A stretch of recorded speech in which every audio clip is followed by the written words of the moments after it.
Good morning, Home Power Tribe. Welcome back to my channel. We are going into the Woman Inclusion series. If this is your first time, this is actually a channel for women empowerment videos. And every month I kind of try to have different themes. And this month's theme is about woman inclusion. And I did an intro video about what the Woman Inclusion series is going to be.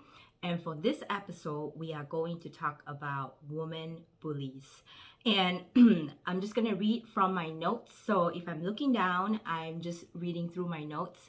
So bullying can take many forms, whether it's verbal, physical, or digital. Social media has opened up a new platform for people to hide behind, but you don't have to go through this alone. You can find freedom from the situations that hold you captive. So in today's video, we are going to break the silence on the bullying that we usually don't talk about, and that is women bullying women. I'm sure we all have our own fair share of experience of feeling like we're being bullied, feeling like we're being outcast because we are not part of a group. And unfortunately, it's something that is going on even for little girls, in schools. And then, as we transition into adulthood, that happens to us too as well. So one person actually wrote this around women bullying. When women use bullying as a way of interacting with other women, they become complicit in reproducing systems that oppress women, further marginalizing themselves and other females. Each act of bullying marks target as deserving of abuse and disrespect, rather than women focusing their energy on systems that oppresses them. I think that is so true because, we are already kind of fall short of being an equal to men. Obviously, we are not made the same as men, but in many terms, in many ways, women have fallen behind because men are being, I want to say, chosen more when it comes to work opportunities or in other ways in terms of strengths. Whereas women, we are usually, I want to say, as we get into more acceptance or talking about equality and inclusion, I think women have given more opportunities, but that doesn't mean that the stereotypes still don't exist where men are kind of considered first. So when women bully other women, I feel like we are giving men or other people the okay. Women are bullying each other anyway, so that means it's okay, but that's really not true. So a lot of stereotypes description for women, I'm going to list below. I'm sure you have heard before. One is women are very petty, especially around little things, and so they are not going to be serious enough in the business world. I've been in the business world, and so I can definitely attest to that. Second, hypersensitive. They're prone to female friction, making them undesirable employees. Well, I know that there's a lot of gossip around and definitely more sensitivity. Women are made to be more sensitive. But that doesn't mean that it work to our disadvantage. In fact, we can use it as strength. But obviously different experiences give people the stereotype labels that they put on us. The other thing is women are irrational, typically respond emotionally instead of rationally. I don't think that's true for every woman. There are women who are more emotional, but I think most women are also realist and they are very realistic. But obviously, again, it's a stereotype and people tend to label them all the same. Number four, whiners. Women are whiners. They complain all the time, and I can see that being a little bit true. I think because women are more opinionated, and we, especially now in the new world, I want to call it the new world, we are more open to sharing our opinions. But that doesn't mean that we are being whiny. I think it's because we have opinions about stuff and we're starting to speak out about it. The other stereotype description of women is emotional. And like I said again, I think that kind of goes hand in hand with hypersensitivity. Women are emotional and we wear our heart on our sleeves. And like I said, it doesn't have to be a detriment to our careers, who we are. It doesn't define us. In fact, I think it's a strength to be able to show emotion. So now we're going to dive into why do bullies? Why do they bully? I think it's a legit question, right? Like what causes them to want to do that? Well, there are a few reasons. One is women compete with other women for men, and you can see that at the bars. And if there's a group of women, and if they are trying to, if there's like what do you call it, an object of attraction. I think it is definitely an evolutionary behavior that women display that. And they do compare themselves with their peers around their looks, their brains, their personality, their status, their popularity. And some women view others as threat. And so what they do is they try to undermine them through gossip. I think that's a very common thing. If you don't, I mean, it's very petty, but when little girls, I remember when I was a kid where my friend, because I am darker skinned, and I know you probably can't tell that, but I grew up in Singapore, and it is a very multicultural place. And my mom and my dad are of different race, and so I don't look like the atypical fair-skinned Chinese girl. My dad is Indonesian, so he's darker skinned. So when I came out, I am kind of somewhat in between. And I remember there are a few mean girls in school that told other girls not to play with me. And I still remember to this day that I had to play alone in the playground because, the gossip is don't play with that girl. And the funny thing is there's always this one ringleader, right? There's always this one girl that tells everybody else, and everybody else seems to be the follower, and so they listen to them. And the reason why, well, bullies can be jealous, and jealousy stems from a position of not having what others have, combined with an attitude of entitlement. So to them, they feel like I need to be the prettiest of them all. I need to be the most popular of them all. I need to be, and that's a sign of insecurity. So jealousy stems from insecurity, right? Because if you feel enough in yourself and you feel enough of what you got and you're confident in how you look, you're confident in what you have, you don't feel the need to want to take that away from somebody else. So the fact that you are a subject of bullying, it could be that the bully find that there is something that you have that they don't, and so they are jealous of you. So instead of seeing that as an attack, I think sometimes it's good to kind of, I mean, as I grew up, obviously, and I'm no longer a little girl, but now that I'm looking back, I think there might be some truth to that maybe there is something that they saw in me that they didn't have. And so they want to take that away from me, and they want to keep me away from being the popular girl, and they want to, get all the popularity themselves. And that is, really selfishness. And most of the time, they may be jealous of how you look, how popular you are, and they might not even realize that they are subconsciously jealous, and then they act out by gossiping about you, or because that is just a way of them sometimes when you see somebody and you just have this feeling like you don't like them and you don't know why.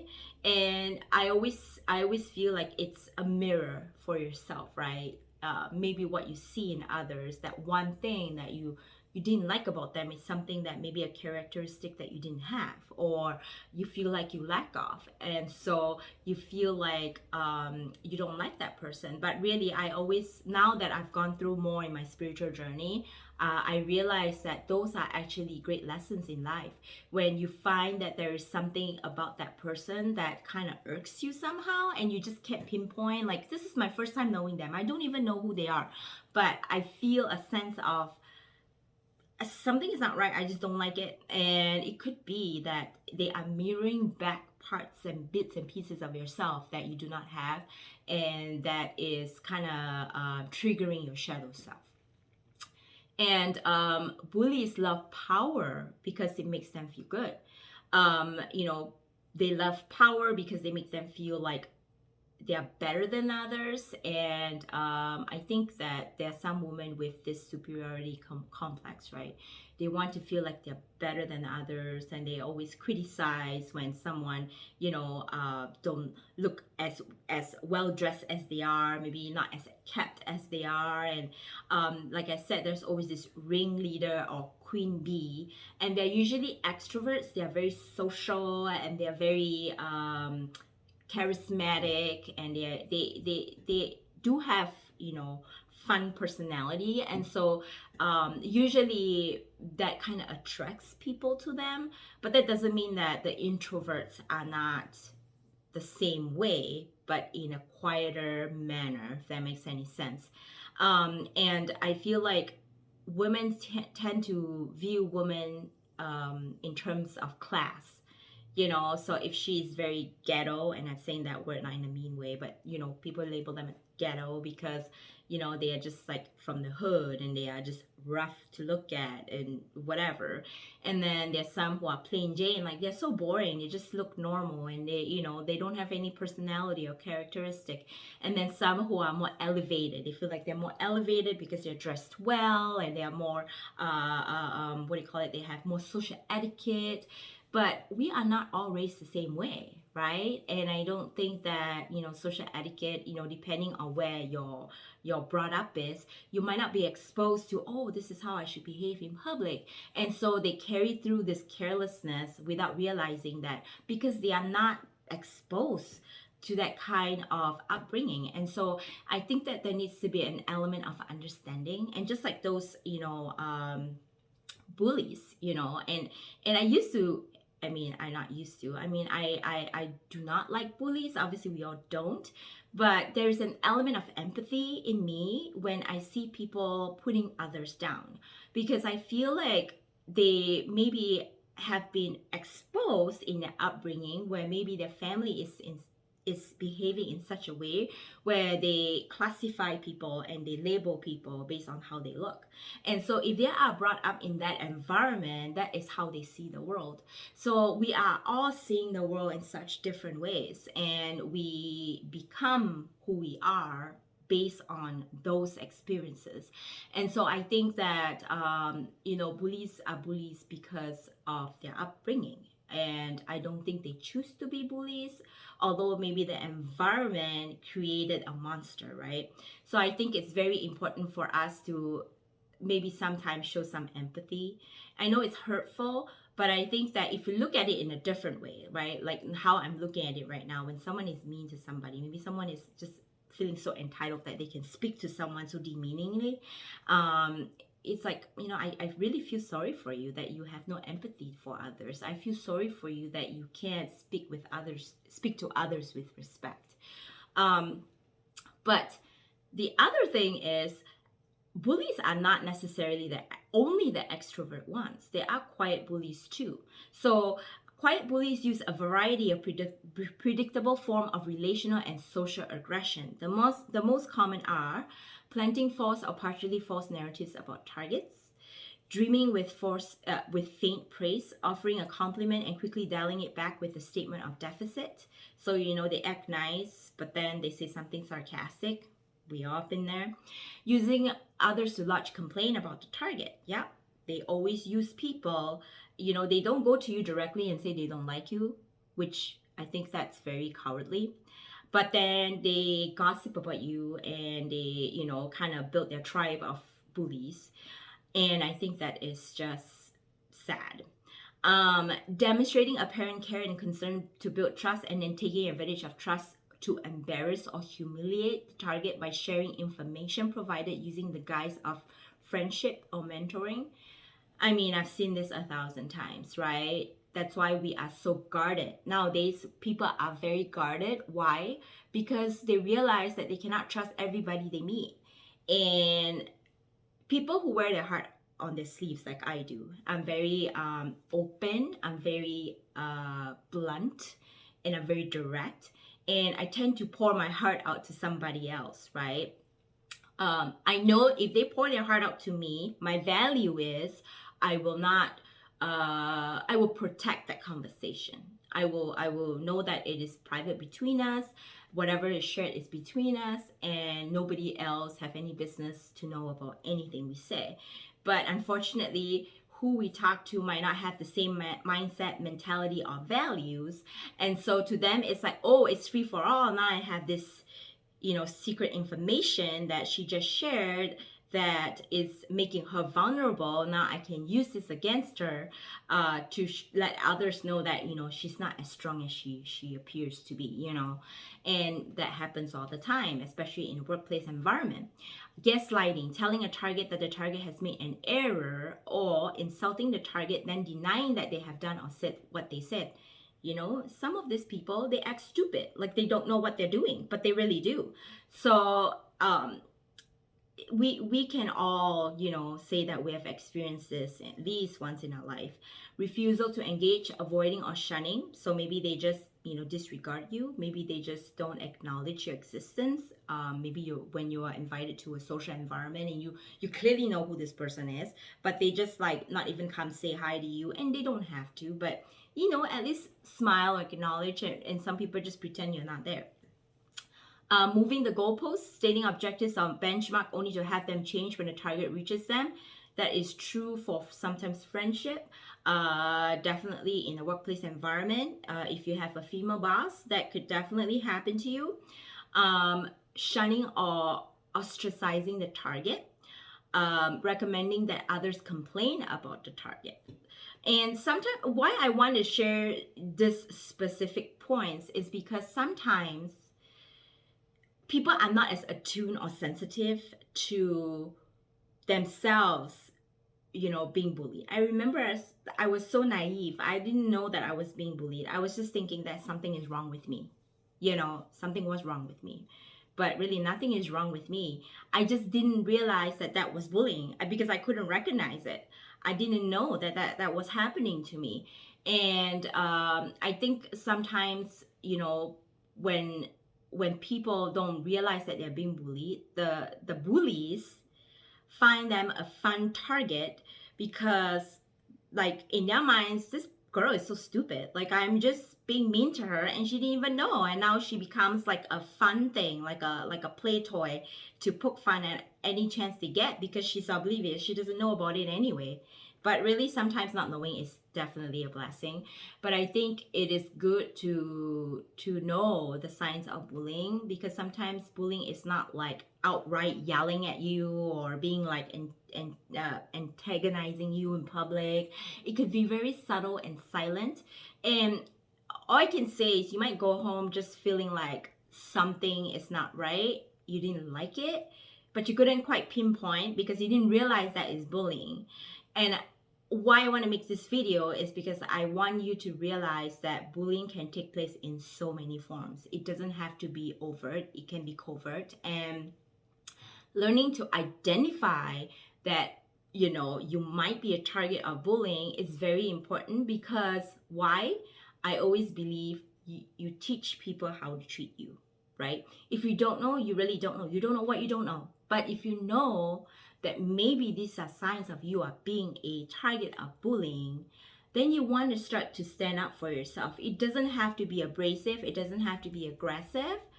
But what you want to teach them how to treat you is that, hey, this is my boundaries, and I do not allow you to cross my boundaries, and what you said crossed my boundaries. And now bullies, say this particular bully is called out.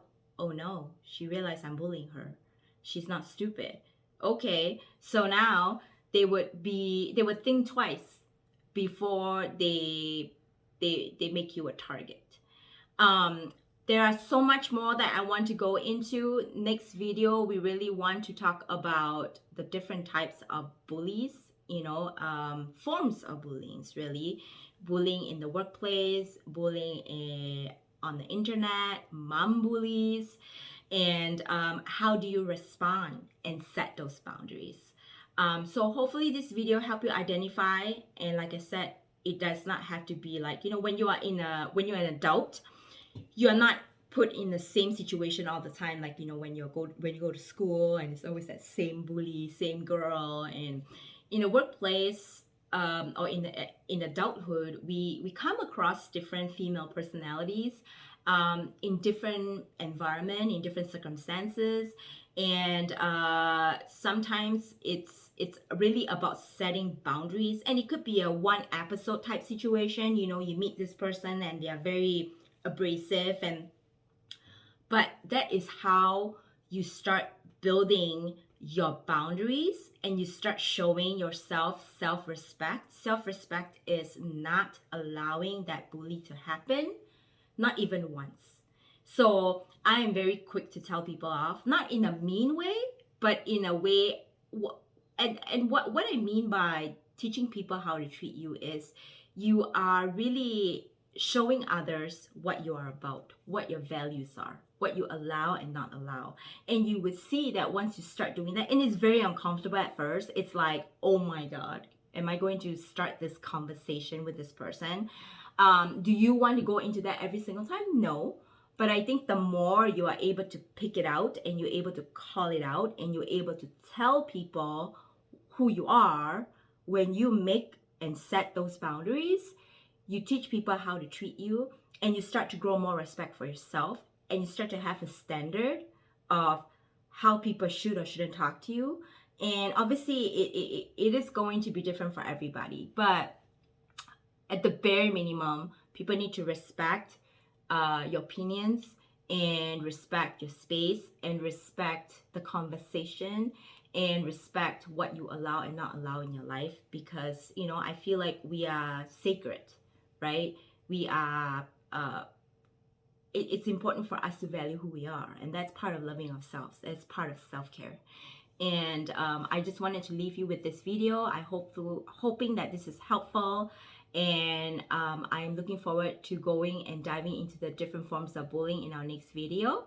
And I'm going to leave you with a thought. And if you have any questions, comments, or maybe situations that you want me to help dissect, please feel free to do that. Part of me going into the Women Inclusion series is helping you discover your worth. You are worthy. You are worthy every single day. You are worthy, and people need to appreciate that they come in contact with you, and appreciate that time they spend with you, and not waste your time or feel like you are just a tool in their, you're not just a chess in their chess game, right? And it's important to do that for yourself, and to feel your self-worth, and to be able to tell others who you are and be authentically you by doing it outwardly, but respectfully too as well. All right, ladies, if you need any help with coaching and helping you build confidence, because part of this is building the confidence, right? Having the balls to say what you really think in a respectful manner without showing too much emotions. And that is a skill, and it's like a muscle. The more you use it, the better you get. And I would like to help you do that. So check out my website, www.herempoweredlife.com, if you need some coaching help to build that self-confidence, to set boundaries with others. I would love to help. Until our next video, you have a good day.